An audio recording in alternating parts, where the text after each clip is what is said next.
How many of you have gotten a product, come home, ripped it open, used it once, and still feel empty? This video is for anyone who's felt that way, as well as the 8 to 12-year-olds running around Sephora and Ulta right now that I hear so much about. There has been so many negative things said about this age range running around Sephora, and I think this video is actually for everyone. But I wanted to specifically talk to the 8 to 12-year-old girls because I think this is an important conversation to be had. And first of all, hi, I'm Nina. I'm a filmmaker, activist, and a former Miss America. I talk a lot about beauty standards because I think that I have not only played into fitting a certain standard of beauty my entire life, but I've admittedly also perpetuated certain standards of beauty.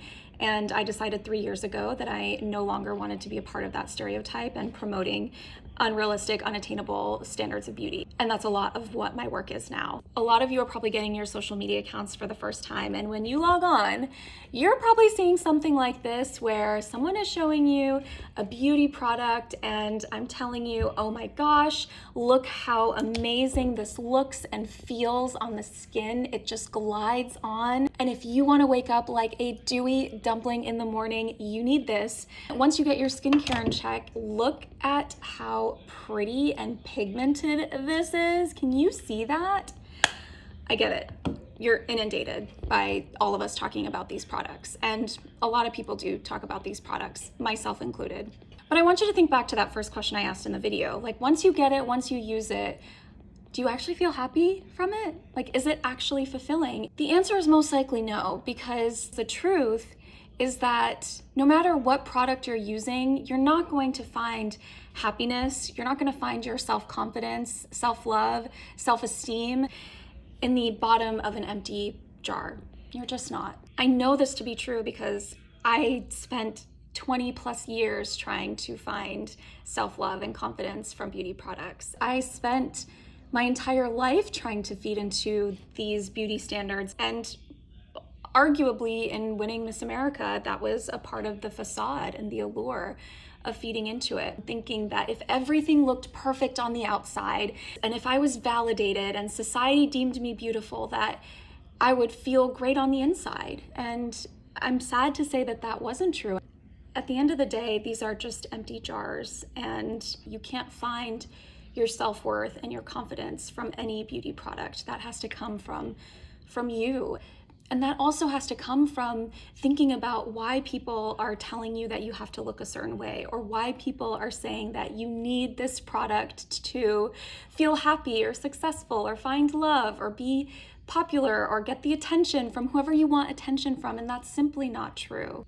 I think that also starts with asking, who is the person behind the camera? And what are they gaining by talking about this product? Are they personally gaining something? Are they actually telling the truth? Like, are they actually telling the truth? And we have to recognize that this is a lot of people's jobs.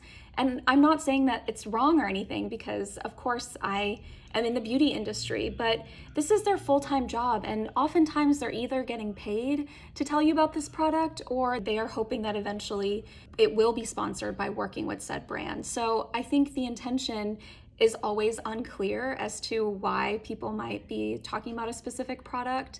I'm not saying that being an influencer is bad or that beauty is bad, but there is a way to do this in a conscious way. And I'm very careful to never use the phrase, you need this product, because you don't need any product. Full stop.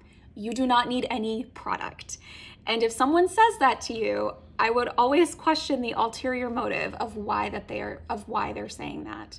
And, you know, I've been very open about the cost of beauty and what beauty has cost me in talking about beauty standards. And I think one of the ways that I also try to talk about it is that it's not all negative, but I can't talk about the negative parts of one industry without talking about the positive side of it, because that's true for any industry. There's negative and positive sides to it. And so, yes, I still enjoy beauty and I want to have a healthy relationship with beauty. And I hope that through me unraveling my own relationship with it, it helps others as well. And I think we need to talk more about the negatives and what this craze and Sephora Ulta craze that we see happening, we are responsible for. I am responsible for. Rather than just saying that this is crazy, where did this come from?